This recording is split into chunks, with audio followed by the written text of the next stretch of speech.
ازيكم يا شباب؟ بعد فيديو كان بمهمه صعبه اللي انا قلت انها افلام وحشه بس ممكن تتشاف، قلت اتكلم عن فيلم مستحيل تشوفه الا لو عندك اعاقه عقليه، وهو فيلم اشرف حرامي للممثل الفظيع تامر عبد المنعم والمغني العالمي ريكو.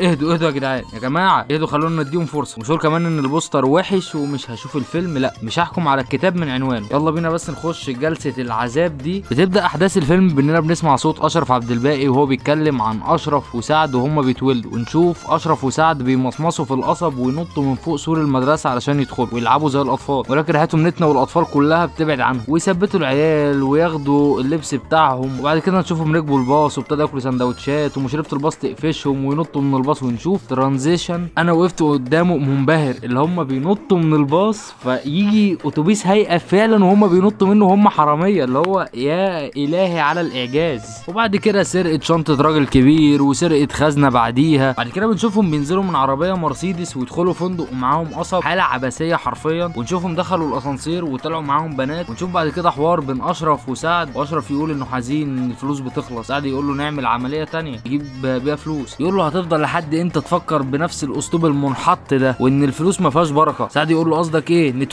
نتوب يا كلب، ويقوم ضربه. وهنا انا بقول يا الله يا الله نجينا يا الله، ويقول له نتوب عن السرقه القطاعي ونسرق سرقه كبيره نعيش عليها العمر كله. نشوف بعديها سعد واشرف قاعدين بياكلوا مع الراجل اللي جاب ليهم الاكل في الفندق، ويقول لهم هتحضروا حفله كاس افريقيا، يسالوه هندخل الحفله ازاي، يقول لهم بدعوات سعد. نشوف الاثنين بيدعوا حرفيا ان هم يدخلوا الحفله، وانا قاعد بقول ايه هي هو انت مستوى الكوميديا بتاعت الفيلم واصله للدرجه دي؟ انا حرفيا كان نفسي في خنجرين ارشقهم في عيني وداني اللي سمعت وشافت الكلام ده. ونشوفهم داخلين الحفله على هيئه فراعنه، هم لابسين لبس فرعوني ويرقصوا مع بعض، وبعد كده النور يقطع ونلاقي ان الكاس اتسرق. يطلع بعد كده اشرف لسعد يلاقيه نايم في الاوضه، يقول له الحق شفت ده الكاس اتسرق ومش عارف ايه، يقول له كاس افريقيا اللي هو ده، ويقوم يطلع له الكاس ويقول له احنا ممكن نطلب فديه 30,000 جنيه، واشرف يضربه بالقلم ويقول له الا مصر، ويقول له انت ما عندكش وطنيه. بعدها نشوفهم متنكرين في لبس هنود ودخلوا سرقوا مجوهرات نادره، ورقص واحتفال الاثنين بعد لما سرقوا. وبعد ما طلعوا نلاقيهم هما الاثنين بيغنوا اغنيه بيقولوا فيها ايه؟ احنا ما نتسماش حراميه، احنا اسد زوجه وهرجيه،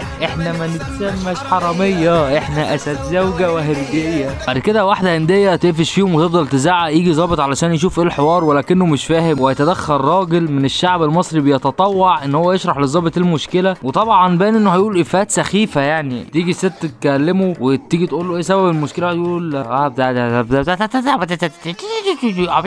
وطبعا دي كوميديا. المهم بعد طبعا العسل الاوفر ده جاي بيقول له ايه، هو اخترع حوار في دماغه، بيقول له ان هي بتقول ان هم سرقوا الشبشب البلاستيك بتاعها والاثنين يطلعوا يجروا من الضباط. المهم بنشوف ان اشرف حب المجوهرات في مبنى كان لسه بيتبني، بعد كده راح يسلم نفسه. نشوف على الجانب الاخر ان سعد راح لدراتيلو ويقول له ان اشرف اتقفش، ونشوف بعد كده ان سعد راح لاشرف المحكمه علشان يعرف منه مكان المجوهرات، واشرف جاي بيطلع له خريطه بيقول له هي دي الخريطه اللي فيها مكان الكنز، واتحكم عليه بسنه سجن. بعد كده بنشوف اشرف انه بيدعي ان سعد يجي له السجن ويطمنه على المجوهرات، وفعلا بنشوف سعد جاي له السجن وانه اتحكم عليه بسنه سجن هو كمان. ويطلع اشرف من السجن ونشوف ان المبنى بقى مبنى مباحث، وراح لسعد عشان يقول له يعرفه المصيبه اللي هم فيها، ولكن شوف الاثنين بيغنوا يقولوا ايه، بقينا في طنطاره وراحت الجوهره، بقينا في طنطاره وضاعت الجوهره، وظهور اعراض صرع لسعد حرفيا من الغنى وسوء الكلمات اللي هو بيغنيها. ونشوف اشرف راح لدراتيلو واداله شيك بقيمه 1000 جنيه، وانا بحزن على حالي لان وقتها ده كان مبلغ حرفيا،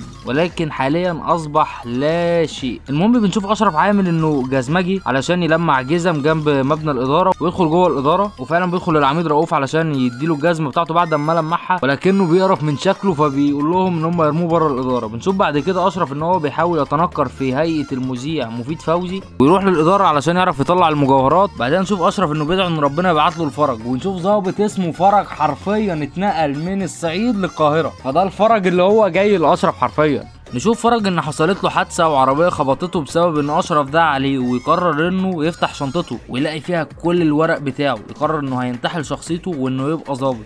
نشوف على الجانب الاخر ان سعد بيغني ان اشرف خانه وقصر معاه وانا حزين على غدر الصحاب، بعدها نشوف اشرف داخل مبنى الاداره وهو عامل نفسه ظابط. شوف دخول النقيب فريده، وهنا انا تساءلت لما عرفت بعديها بسنين ان دي شيرين رضا، وقلت انت ليه بتعملي في نفسك كده. شوف بعدها ان رؤوف بيقول لهم ان شقه السفير بتاع بوركينا فاسو والكاميرون الاثنين اتسرقوا، وهنا حسن واشرف وفريده راحوا للشقه علشان يعاينوا الشقه ويعرفوا الحراميه سرقوها ازاي ويكتشفوا اي دليل يوصلهم ليه. شوف اشرف انه دخل الحمام وبعد كده طلع جري ياخد فريده وبيوريها حل اللغز، وان هم كسروا الازاز، ويقول لهم ان هم هيقبضوا على العصابه يوم الخميس وزعيمه العصابه اللي هي فاطمه التنين. وهنا الاثنين بيسالوا انت جبت المعلومات دي كلها منين؟ يقول لهم علشان انا حرامي. يجتمع بعدها اشرف مع دراتيلو ويقول له اديني بكل المعلومات بتاعه الجرايم اللي هتحصل في الدايره بتاعتي علشان يكسب ثقه الضباط.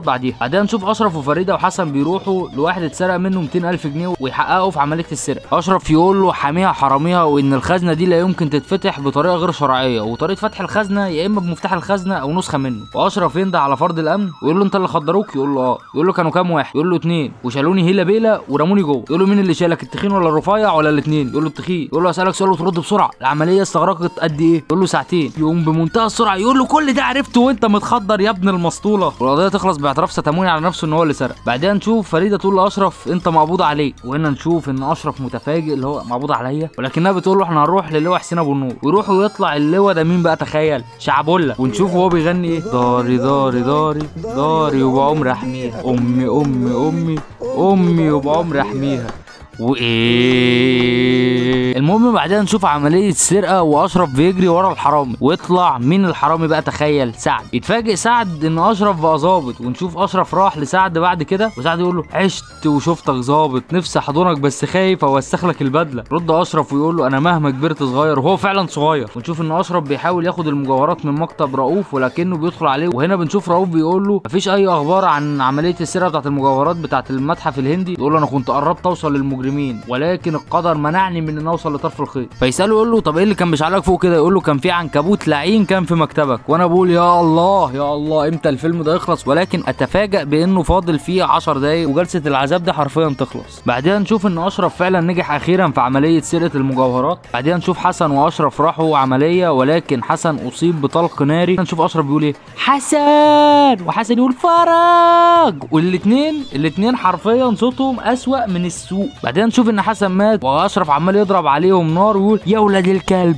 يا ولاد الكلب. بعدين نشوف ان في واحد رايح الاداره بيسال على فرج وان هو اخوه. فريده تقول له هو هناك الحقه، يقول لها ده مش اخويا دي نسخه مضروبه. بعدين نشوف ان فريده عماله بتراقب اشرف. بعدين نشوف اشرف بيقول لسعد ان هم لازم يسلموا المجوهرات علشان هو حاسس بالذنب، وسعد يقول لا. ونشوف دراتيلو بيقول لهم تخسروا بعض ليه؟ علشان شويه مجوهرات بشويه ملايين. يا معلم لو مش هيخسروا بعض علشان الملايين هيخسروا بعض علشان ايه؟ بعدين نشوف اشرف بيكلم فريده ويقول ان هو هيرجع المجوهرات وبعديها اعملي اللي انت عايزاه، وفعلا بيرجع المجوهرات. ونلاقي ان فرج الحقيقي بلغ عن اشرف وهو راكب القطر واتقبض عليه، والفيلم بيخلص. وفي النهايه كده احب اقول لكم ان انا لسه بخير. اي نعم كان هيجي لي صرع اكتر من مره بس الحمد لله وقدر ولطف. وفي الاخر ما تنساش تعمل لايك وشير وسبسكرايب وتفعل الجرس لو اول مره تسمعني، وتستنى الفيديوهات الجديده اللي بتنزل كل خميس. وسلام يا شباب.